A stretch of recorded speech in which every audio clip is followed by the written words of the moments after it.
এই মুহূর্তের আরো একটা বড় খবর, আজ হাই ভোল্টেজ মালদা। একই দিনে মালদায় প্রচারে দুই হেভিওয়েট, মালদার গাজল এবং মানিকচকে মুখ্যমন্ত্রীর সভা। মালদা উত্তরের প্রার্থী প্রসূন বন্দ্যোপাধ্যায়ের সমর্থনে প্রচার তৃণমূল নেত্রীর।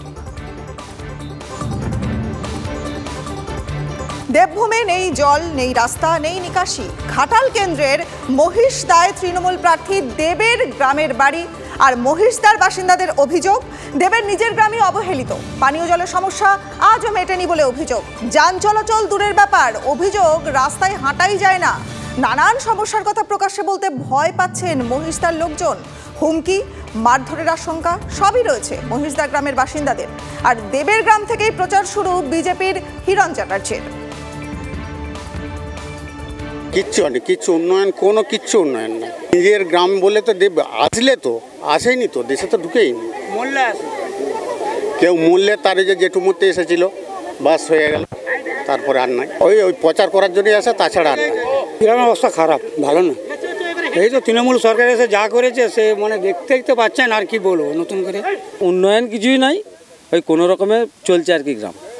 পানীয় জল, এই তো পানি, হ্যাঁ এই তো একই অবস্থা। এই তো পানীয় জল টিপে দেখালাম যে পানীয় জল একটা টিউবওয়েল আছে গ্রামের বা পাড়ার, সে টিউবওয়েলের জলটা খাবার উপযোগী নয়। বিশাল অসুবিধায় চলতে হয় আমার দিকে, জীবনযাপন বিশাল অসুবিধায় চলতে হয়। তো কষ্টটা ভোগ দেখতে আপনারা এসে নিজেরা মনোভাব করুন। উনি কোনো কাজ করতে পারেননি, সমস্ত প্রতিশ্রুতি দিয়েছিলেন, সব ফেল হয়েছে। বলছেন আবার প্রতিশ্রুতি দিচ্ছি, আবার বলছেন যে উনি নাকি তৃণমূল থেকে দাঁড়াতে চাননি, ওনাকে জোর করে দাঁড় করানো হয়েছে। তার কারণ একটাই, উনি বলছেন যে পিসি ভাইপো আমাকে জোর করে ভোটে দাঁড় করিয়েছে। তার একটাই কারণ যে পিসি ভাইপো বলেছিল ওনাকে যে তুমি ভোটে না দাঁড়াও তাহলে তৃণমূলের বিরাট দুর্নাম হয়ে যাবে, সমস্ত দুর্নীতি আরও বেশি ফাঁস হয়ে যাবে। উন্নয়ন হয়নি যেটা মহিষদার মানুষ বলেছে। যদি আপনাদের দুজনের বক্তব্য নিয়ে থাকেন উন্নয়ন হয়নি বলেছে বলে, আবার 100 জন বক্তব্য দেবে যে উন্নয়ন হয়েছে।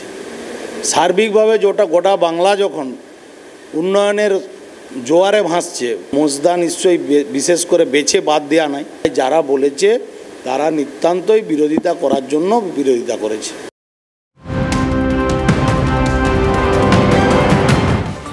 আর এই মুহূর্তের একটা বড় খবর, ডায়াবেটিস জনিত অসুস্থতা দেখিয়ে জামিন চাইছেন কেজরিওয়াল। ক্রমাগত আম মিষ্টি খাচ্ছেন কেজরি, আদালতে অভিযোগ ইডির।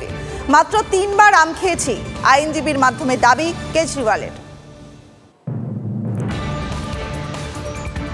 আর প্রচারে বেরিয়ে ফের বিক্ষোভের মুখে অধীরকে ঘিরে বিক্ষোভ, গো ব্যাক স্লোগান তৃণমূল কর্মীদের।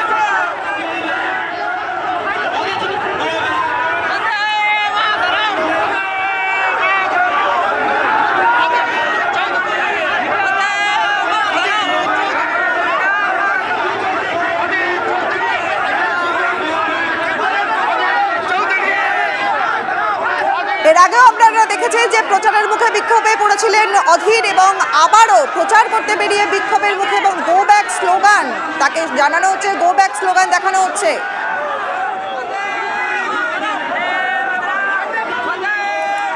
আমাদের প্রতিনিধি কৌশিক ঘোষ রয়েছে আমাদের সঙ্গে। কৌশিক, কি ঘটেছে? বারবার অধীর চৌধুরীকে গো ব্যাক স্লোগান দেখানো হচ্ছে, বিক্ষোভের মুখে পড়ছেন উনি, কি ঘটছে? দেখো, যেটা গো ব্যাক স্লোগান দিয়েছে, এখানে কিন্তু ব্লকের যে সভাপতি তৃণমূলের, তার নেতৃত্বে এই গো ব্যাক স্লোগান দেওয়া হয়েছে। মূলত তাদের অভিযোগ, গত 5 বছর কিন্তু এলাকায় অধীর চৌধুরীকে দেখা যায়নি এবং উন্নয়নের কোনো কাজ করেনি নওদা এলাকায়। সকালেই পূর্ব নির্ধারিত কর্মসূচি অনুযায়ী রোড শোতে গিয়েছিলেন অধীর চৌধুরী। সেই সময় কিন্তু ব্লক সভাপতির নেতৃত্বে পাটকাবাড়ি এলাকায় বিক্ষোভ দেখাতে হয় এবং এমন পরিস্থিতি হয়, ধস্তাধস্তিও শুরু হয়। তার গাড়িকে লক্ষ্য করে কিন্তু পাথর বৃষ্টি করতে বা লাঠি দিয়ে মারতে উদ্যত দেখা যায়। তবে অধীর চৌধুরী কিন্তু আজকে কিন্তু মেজাজ হারিয়ে গাড়ি থেকে নামেননি। এরপরে কিন্তু নওদা থানার বিশাল পুলিশ বাহিনী এসে পরিস্থিতি নিয়ন্ত্রণে আনে এবং শুরু হয় ধস্তাধস্তি, এবং বর্তমানে পরিস্থিতি এখনো কিন্তু উত্তেজনা রয়েছে। একেবারে কৌশিক, আমরা সেই ছবি দেখতে পাচ্ছি, একেবারে উত্তেজনায় ভরপুর পরিস্থিতি। পুলিশ চারিদিক থেকে গাড়িকে বের করে দেওয়ার চেষ্টা করছে এবং গো ব্যাক স্লোগান তাকে দেওয়া হচ্ছে, কালো পতাকা দেখানো হচ্ছে অধীর চৌধুরীকে। আপনারা দেখতে পাচ্ছেন সেই ছবি, প্রচারে বেরিয়ে ফের বিক্ষোভের মুখে অধীর চৌধুরী। পুলিশ রয়েছে, ধস্তাধস্তি চলছে সাধারণ মানুষের সঙ্গে, দেখতে পাচ্ছেন সেই ছবি।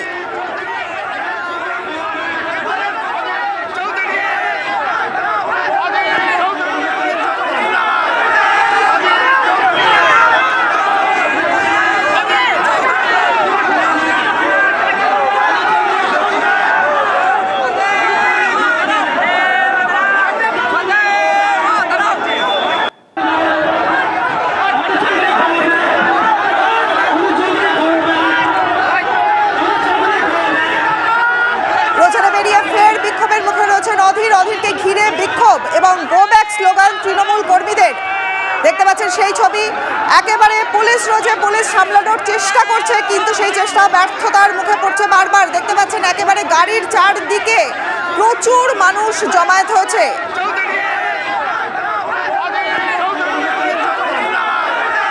হাতাহাতির পরিস্থিতি তৈরি হয়েছে, একেবারে উত্তেজনা, চরম উত্তেজনা রয়েছে এলাকায়।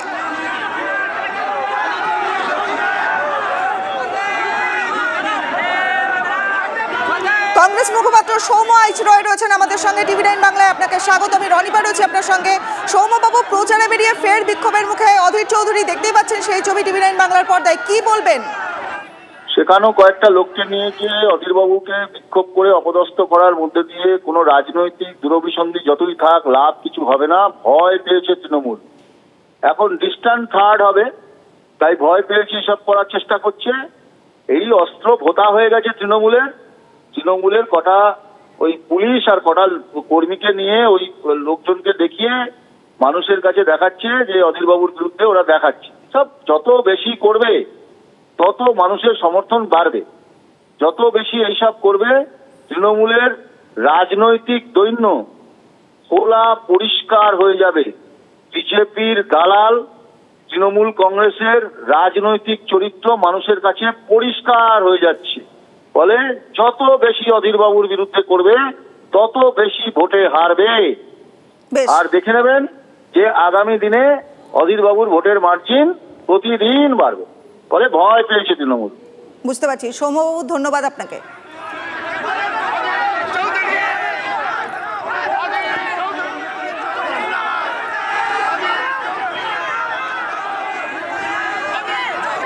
প্রচারে বেরিয়ে ফের বিক্ষোভের মুখে পড়েছেন অধীর এবং অধীরকে ঘিরে বিক্ষোভ, গো ব্যাক স্লোগান। দেখতে পাচ্ছেন আপনারা একেবারে তৃণমূল কর্মীদের গো ব্যাক স্লোগান এবং অধীরকে ঘিরে বিক্ষোভ, চরম বিক্ষোভের পরিস্থিতি, উত্তেজনা তুঙ্গে। পুলিশ কিন্তু হাতাহাতির মধ্যে রয়েছে, তবুও পরিস্থিতি সামাল দেওয়ার চেষ্টায় কিন্তু ব্যর্থ তারা।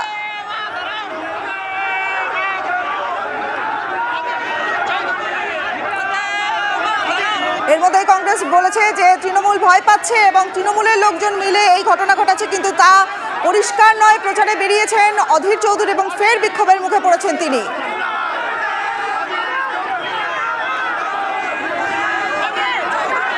অধীরকে গো ব্যাক স্লোগান তৃণমূলের।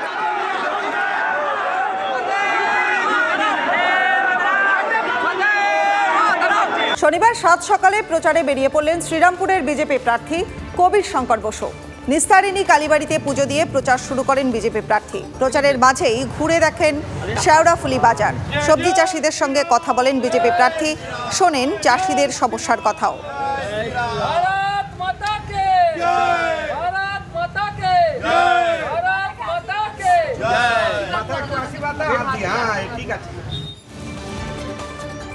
আরামবাগ কেন্দ্রে মিতালি বাগকে তৃণমূলের প্রার্থী করেছেন স্বয়ং রামকৃষ্ণ দেব।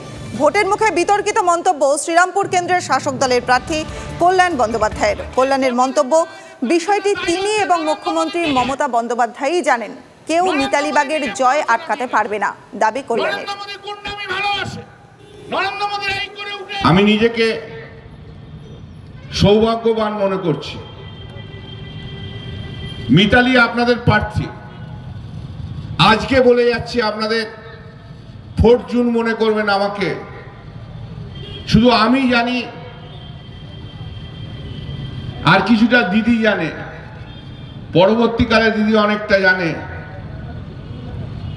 মিতালিকে আমরা ক্যান্ডিডেট করিনি, মিতালিকে ক্যান্ডিডেট করছে স্বয়ং রামকৃষ্ণ দেব। জান মিলিয়ে নেবেন, পরে আবার বলবো আপনাদের।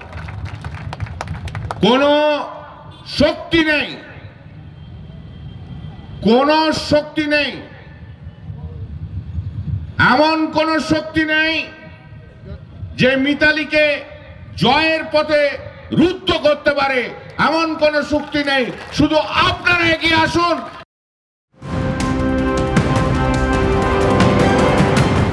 আজকের আরো একটা গুরুত্বপূর্ণ খবর, দ্বিতীয় দফার ভোট প্রচারে অভিষেক বন্দ্যোপাধ্যায়। উত্তর দিনাজপুরের গোয়ালপোখর ও ইটাহারে অভিষেকের রোড শো।